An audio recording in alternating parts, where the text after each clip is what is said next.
For today's video, hindi pagluluto muna yung pag-abalahan ko, kundi mag-unboxing ako. So, dumating ng aking golden ginamos. So, eto na. Oh, tandahanin natin baka matapon. So, in-order ko siya dahil nga talagang natakam ako sa nakita ko.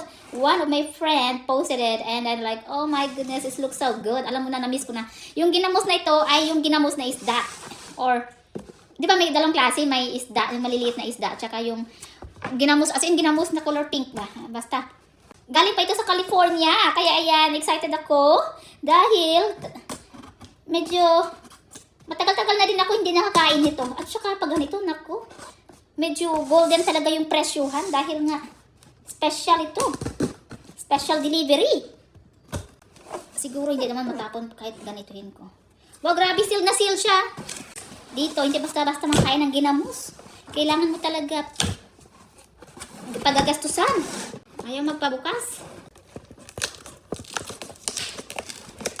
Wow.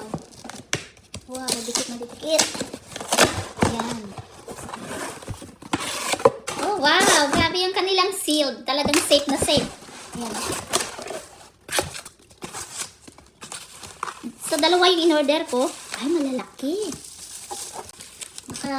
Baliktad. Dalawa yung in-order ko, medyo malalaki siya.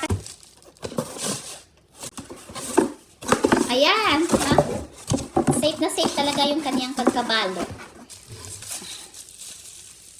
Wow. Ang lalaki. Ayan na.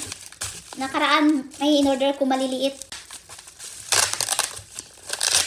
Hindi ko palampasin. Titikman ko na agad.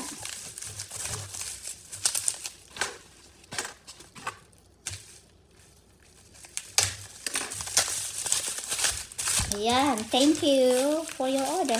Oh, wow! Tingnan mo!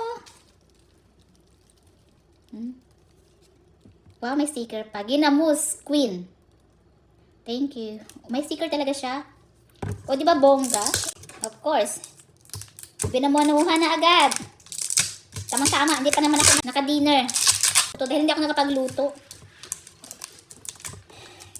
Gabi na kasi ako nakauwi.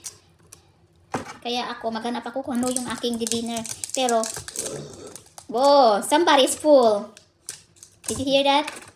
I haven't eaten my dinner yet and he's already full. Excuse me. I wanna try it right away. Grabe, seal na seal. Thank you so much. Dahil talagang safe talaga yung kanyang packaging. Sa mga gusto mag-order. Malaki yung bottle, hindi kayo maghihinayang. Dati nag-order ako maliit. Yung bote nila.